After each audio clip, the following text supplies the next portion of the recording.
Hello, everybody. Okay, another wonderful fireside chat. I'm not next to a fire, but oh, there's a fire on my shirt, so perfect, right? Fireside chat. Today's topic is going to be ideally answering a question from somebody that left a message on the old interwebs. Ah, Mike, love your programming. Thank you, sir. Appreciate it. This question was from Joseph Morris. And Joseph says, "Hi Pat, can you please explain the more is not better, better is better?" And he says, "I'm a 40-year-old parent, working full time. I CrossFit 3 or 4 times per week when I can."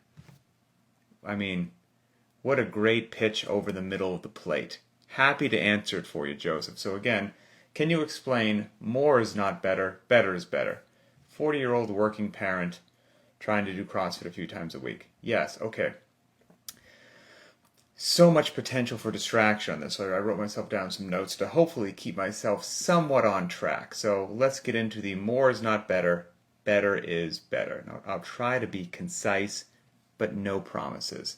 So I think everything was fine, really, for a very long time. Never used to hear this question about more is not better, better is better, because most people, I hate to be that guy using the phrase like back in the day or old school, but many years ago, let's just say this, nobody was doing quote unquote more. And so a question like this never even came up. Like, how come more is not better? Everybody was just doing what I would consider a rational, sane, appropriate workout, and things were fantastic. Then, little by little, the games, CrossFit Games, which I enjoy, by the way, so I'm not, casting stones. I enjoy the games. We're just having an honest conversation here. Before the games started garnering the attention that they did, I feel it's safe to say that most people did one workout a day. They poured their heart and soul into that one workout a day, and I think history would show that it worked really, really well. So things were pretty good. Then, the game started getting more attention, more momentum. Some amazing documentaries, some high quality, basically Hollywood film level documentaries were made about the games. And I'm quite familiar with those. I had a bunch of cameos in a whole bunch of them where I get to highlight my sarcasm. And a well-made documentary about human beings doing crazy things fires people up, right? Which is a good thing. Fires people up. And gets them off the couch and motivated, which is a great thing. However, that also might motivate a lot of people to start mimicking or following in the footsteps of these people that they're seeing on the screen because, well, look at what they're capable of, and they're, fitter than I am, and I want to be fitter, so what are they doing? It's a logical progression. I can understand how the more is better, or the more must be better thing kind of crept in. And, if one workout a day is good, two must be better. And I think the answer is, for a few people, yeah, that's probably the case. For you and me, probably not. And I know that sometimes in 2022, having a frank and honest conversation about the truth, you always run the risk of hurting some people's feelings, but I'm sorry, for most of us that are just regular athletes that try really hard and we get dealt whatever genetic hand that we got dealt, and we have the amount of time available that we do, and it takes our bodies a certain amount of time to recover. No, for most of us, more than one workout a day is probably not a beneficial thing. It's probably the opposite of a beneficial thing. And it can probably be sustained for a short period of time or varying on the individual, but I think that that road leads to falling off a cliff for most of us eventually. And for those that it doesn't, well, we'll see you in a documentary. So I think anyway, just my personal opinion of where this all started, everyone kind of felt the need to be as strong, especially because the barbells and the lifts under the light, those just tug at people's hearts and make them want to mimic that so bad. So I think everyone felt the need to start to get as strong as the top athletes in our sport. So they started to lift every darn day before the workout. And again, not casting stones, I can follow the breadcrumb trails to why most people that aren't professional coaches or programmers, whatever, would think that that makes sense and is going to lead to someplace good. I could see that. So they started just, lift all the time. And then they do a little workout at the end. But both things, lifting and then working out every single day, aren't going to go well from what I've seen. Something is going to get rushed, something's going to get shortchanged, something's going to get done in a mediocre fashion. Anytime I see so many things trying to get crammed into an hour and somebody's rushing in 10 minutes to find a heavy whatever it is, hey, ideally wherever you're living, you have a wonderful amount of freedom to do whatever you want. So I also have the freedom that when I see something like that to say, I don't want any part of that, because rushing to lift something heavy in a short period of time before we have to squeeze in something else because the clock, I don't want any part of that. It's not going to lead to something good or beneficial. And for most of us, again, we're talking about most of us, right? What works for most people, most of the time, under most conditions. For most of us, intensity, not volume of training, is what's really going to move the needle. And I think that is what potentially some people lost sight of when or as competition got more and more popular, right? Because no one goes to the competition for CrossFit and does one event a day. So that, they're like, well, I got to be ready for 5 events a day. Well, if you're a games athlete, you do, but, spoiler alert, most of us aren't and never will be. But that's okay. I'm not trying to crush anyone's dreams here. I'm just having a conversation about what my eyes have shown me over the last 16 years of observing basically every nook and cranny of CrossFit. And this is what I think, is leading people down the wrong area. But what's funny to me, or curious, human beings are curious creatures. And so they look at the games, right, and they're doing the snatch event under the lights in the Coliseum, and it's just fantastic. And then that's what they are trying to mimic and go after, right? Like, wow, look at Fraser snatch that barbell. I'm going to be like him. I'm going to snatch all the time, get that Olympic lift up there. It's going to be incredible. That's going to just lift all other areas of my fitness up as well as my snatch number increases. But here's the interesting part. That dude, Matt Fraser, right? That dude won the trail run in Aromas. First place on the trail run in Aromas.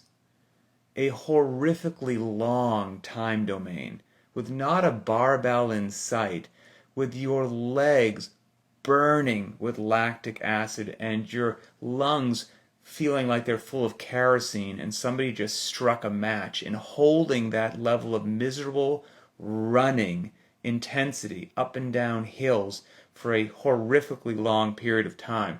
That dude won the trail run. Yet I don't see anybody out there pursuing that. Ever. At all. Why is that? Again, I think human beings are just curious creatures, right? So I think a lot of people want to put in some of the work in a flashy area that doesn't hurt anywhere near as bad as pursuing something like running, track days, building that engine, things of that nature. And so that bias right there. So first of all, most people are doing a bit too much training, falling into the more is better trap. Intensity has gone down, volume has gone up. That extra training that they're doing is most likely not unbiased and embracing all sorts of variants. It's probably just an extra lifting session that they think is going to, again, be an elixir for these other areas of their fitness, but however, it will not. And before all this happened, this gotta get in more, gotta do a second sesh, extra lifting every day is going to help me. Call me crazy, and maybe I'm also open to the fact that I'm wrong, right? I have to be open to the fact that I'm wrong and that I'm remembering history incorrectly. So hey, that's possible, but I don't think so, and I don't come here on these videos to lie to you. I come here to tell you what I truly believe and what I truly have experienced. Before all this happened, where people just felt the need to just lift all the time and kind of boot variance out the window a little bit, I don't recall anywhere near as many people complaining about their knees, back, and shoulders hurting them. Not by a long shot. It just used to not be part of the conversation. And now everyone's knees, back, and shoulders have got some aches and creaks and all that. Well, if you're always trying to rush a quick heavy session in every day before something else, I think there's only a matter of time before that check becomes due for most of us. And so I would recommend that people do not do that. But back in the day, there again, I said it again, when people weren't complaining about their knees, back, and shoulders, I think most of us quote unquote normal people were content with doing one workout a day. And also rushing that heavy lift in every day, I don't think is an effective way for most people to get fit or strong. So sadly, I don't think they're going to get the bang for their buck out of that they think that they will, which is a shame. And I think that leads to another trap, right? So people saw their heroes, thought more was better, added another sesh every day. Oh my goodness, look at what my hero snatches. Got to lift every day. And now they're doing several things in a rushed fashion, not doing them with virtuosity. They're doing them in a mediocre. Intensity is down. Intensity is one of the most important factors leading to results. So they're not getting the results that they want in either the heavy day or the mixed modality day that's snuck into the end of it. And I think what most human beings with their brain goes to, if they're doing something and they're like, not achieving my goals, I think it's a rare person that looks at that situation and says, you know what I should do? I should do less. Most people aren't conditioned to think of that, right? They think to themselves, oh, I'm not meeting my goals. I got to work harder. I got to do a bit more. I'm just not putting it in. I got to get after it. I got to bump it up and take it up another level. And now you're starting to spiral into, from my opinion anyway, and experience, to a really bad place where you've added even potentially a bit more. Intensity has plummeted even more. And now you're not allowing yourself to do that wonderful thing called recover. And if you're not giving yourself that great time to recover, well, you're just not going to feel up to pursuing any sort of workout with intensity. And if intensity is what really drives the needle forward for the results, hopefully you can start to see why we've got ourselves into some sort of a spiral that isn't going to go where that athlete, I believe, hoped that it would go. And again, I'm talking about most of us regular folks, right? Not high-level sponsored games athletes that do this for a full-time living. I'm talking about where I think most of us fall into, which is the same as the gentleman who asked the question, Joseph Morris, who describes himself as a 40-year-old parent working full-time, trying to do CrossFit 3 or 4 times per week when I can. That's where I think most of us would be. And so, getting back to his question, which says, hey Pat, can you please explain more is not better, better is better. So now that I've laid that kind of, set the stage a bit, I'll now paraphrase my good friend Mr. Adrian Bosman, who I believe is one of the sharpest people in CrossFit.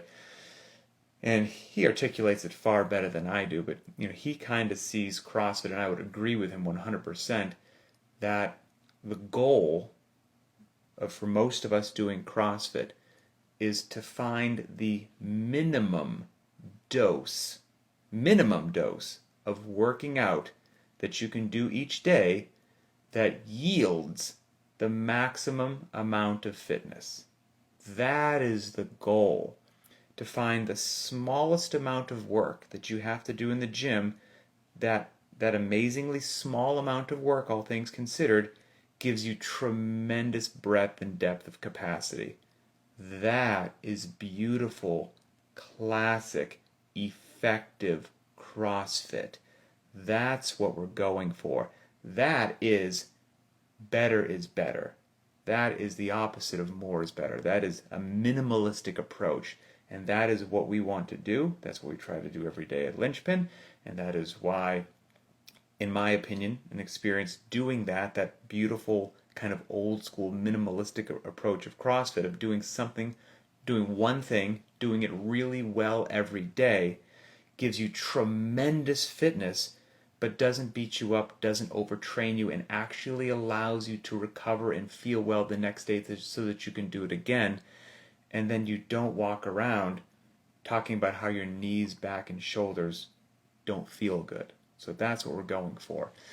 So, in my opinion, properly and intelligently designed CrossFit workouts, one workout a day, properly designed, is a force multiplier. And force multiplier is something we used to say all the time in the military. I was trying to articulate what the actual definition of that was, because I do believe one beautiful CrossFit workout a day is a force multiplier. So I looked it up so I could tell you what it is, in case you're unfamiliar with it. It says, in military science, a force multiplier refers to a factor or combination of factors that gives personnel or weapons or hardware the ability to accomplish greater feats than without it. So basically, you get a whole lot of bang for your buck out of what seems to be, a smaller size force, smaller size, whatever it happens to be. It goes a really long way. That's what we're going for. And some of the key elements that make CrossFit intelligently, beautifully, thoughtfully designed workouts a force multiplier are some of the things that we speak about regularly. Compound multi-joint movements. Well, that allows, that's what we embrace in CrossFit. We don't do a lot of single joint stuff. We don't do a lot of isolation movements. And those compound multi-joint movements, well, they move, as they say in CrossFit, a large load a long distance quickly, meaning they do a lot of work. Those movements are capable of doing a lot of work in a relatively short period of time. That leads you to the power equation, meaning those movements are capable of producing a lot of power. Power is defined as intensity in CrossFit. So now we're starting to see, if we're getting back to intensity drives the needle, why these things are so important. And then that other key element that I feel fell off the table when a lot of people started doing more workouts each day, the variance component, right? That variance component of exposing the athlete to movements, time domains, loadings, and combos that would expand their level of capacity, where I don't feel most people did. They just started to lift more. And again, that didn't move the needle in the direction that they thought. And again, as shocking as it is, I've had so many people that were doing multiple workouts a day or a heavy lift before the workout and, came over to Linchpin or, started doing one workout a day and also started just respecting the heavy days, meaning we're not trying to cram a heavy day in every day before some other workout. If it's a 7x1 deadlift, that's the only thing on the training today. And that allows you to truly execute it with virtuosity, with intensity, with a proper warm-up, with properly building up to your first working set, with taking 3 to 4 minutes of total rest between each one of those 7x1 deadlifts so that each deadlift is actually something meaningful and important that actually makes you stronger, instead of trying to rush it all into some weird 10-minute window and then wondering why it doesn't work. If I had one person come my way from that old lift every day, do a workout, and now come over to Linchpin or someplace and say, hey, I've gotten stronger, that's cool. Then 5 people say it, and you're like, oh, that's cool. Well, now after so many years, I've had so many people share that story with me that I feel really confident saying that it's no longer an opinion, that I would say it's falling into the fact category. Respecting the heavy days, as far as I'm concerned, and what my experience has shown me, is just a fact. You're going to drive the needle forward faster and in a better, healthier way for your knees, back, and shoulders. So again, that's getting back to the original question of what we mean when we say more is not better, better is better. And here's the other part of one workout a day with virtuosity. Just as much as you should pour your heart and soul into just lifting heavy, same goes for a track day. That's something where if you're falling into the more is better trap, you might look at a workout that's 10x100 meter sprints as the entire workout of the day and go, that's it? That's all we're doing? Yes, my friend, that's all we're doing. Because if you actually really warm up and get those hamstrings ready to go to war with some 100-meter sprints, and you do 10, 100-meter sprints as if the devil is chasing you, resting plenty of time between each so that you can really drop the hammer on every single sprint, you will wake up the next day wondering what happened to your posterior chain. You will felt like you did a heavy deadlift day or a bunch of 5x5 back squats, of how lit up your backside will be. And you'll be wondering why your entire midline, every abdominal muscle and ones that you didn't even know that you possessed, are so sore as if you did 100 GHD sit-ups from just a 10 by 100 meter dash. Nothing else. Do it right, rest, recover, go home. Life will be fantastic. So again, all these things related to what we're talking about when we say more is not better. I've lost my train of thought. Luckily, this is why I have notes here. So let's see. One workout a day, done with virtuosity, and of course, this allows you to actually recover, to not overtrain, and then things go really, really well. And then also, here's the other part. Doing one workout a day also leaves you the most precious commodity of all time, which is time. Now you actually have time to do all these things that you know you probably should be doing, but you wonder how people fit them in. Well, when you're just doing one workout a day and you've got an hour to train, you can actually do them. You can recover. You can really cool down properly. You can stretch. You can spend 10 to 15 minutes practicing the Bergner warm-up so that your snatch actually improves because you're practicing technique. You can work on your ring muscle-up transactions because you actually have the time to do it. And time is such a precious commodity. So for example, yesterday was March 7th. The workout that I did yesterday from Linchpin took me 9 minutes and 55 seconds. That's it.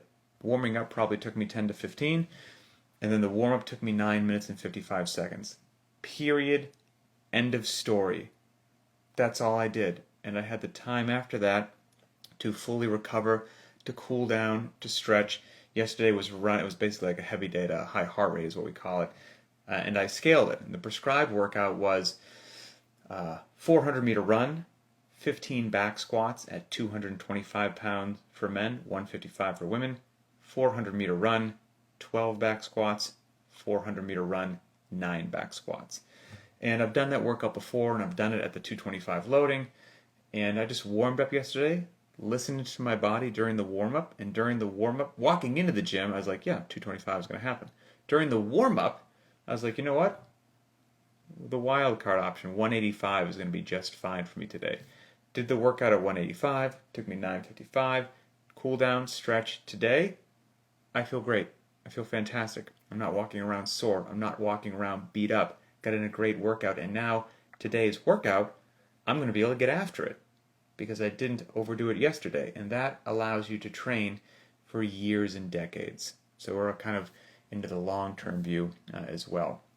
So, yeah, getting back to that wonderful Adrian Bosman mindset, encapsulation of classic CrossFit, which I so very much agree that the goal is to find the minimum dose that yields the maximum benefit. Minimum dose, maximum fitness. And I liken this often to learning a second language, where if I meet somebody that's learning a second language and they speak beautifully, and I'm like, wow, geez, your second language is so incredible. How frequently do you study it? Like, I study 8 hours a day, 7 days a week. It's like, oh wow, okay, geez, that's an amazing amount of time you're putting in. It makes sense. You should be speaking that well. And then if I see somebody else speaking darn near just as well, I'm like, wow, you're amazing as well. Do you study it 8 hours a day, 7 days a week? And they go, no, just Monday through Friday for 1 hour. I'm like, oh, wow. Well, whatever you're doing for that hour, you must have found the stuff that really moves the needle for, because you're getting a tremendous amount of bang for your buck from that 1 hour a day, 5 days a week. That's the goal in my mind anyway, with intelligently, properly, beautifully designed classic CrossFit workouts. So hopefully, Mr. Joseph Morse, that helps answer your question as to explaining more is not better, better is better. Love to hear from the community. Always cool. So if you've got a question or something you'd like to hear addressed, maybe drop it under one of the rest days on the Linchpin Instagram account. And I'll check it, keep a little running tally, and we'll be good to go. And then also, I'm sure everyone's seen it, but if you're a member of the private track, we've started on the CrossFit Linchpin YouTube channel posting, what am I saying here? We've got a new playlist called Garage Gym Tours, which is so awesome. So if you've got some time, shoot a video of your garage gym, send it to me at info@crossfitlinchpin.com, and I'll put it up on our YouTube channel. It's been really cool to see everybody's garage gym from around there. I think we've got, they've been rolling in and been posting one every day. We started this a few weeks ago, so I think there's like 25 videos up there. Just posted another one today, posted another one tomorrow, and it should be really cool. So that's it. Have a wonderful day, and we'll talk later.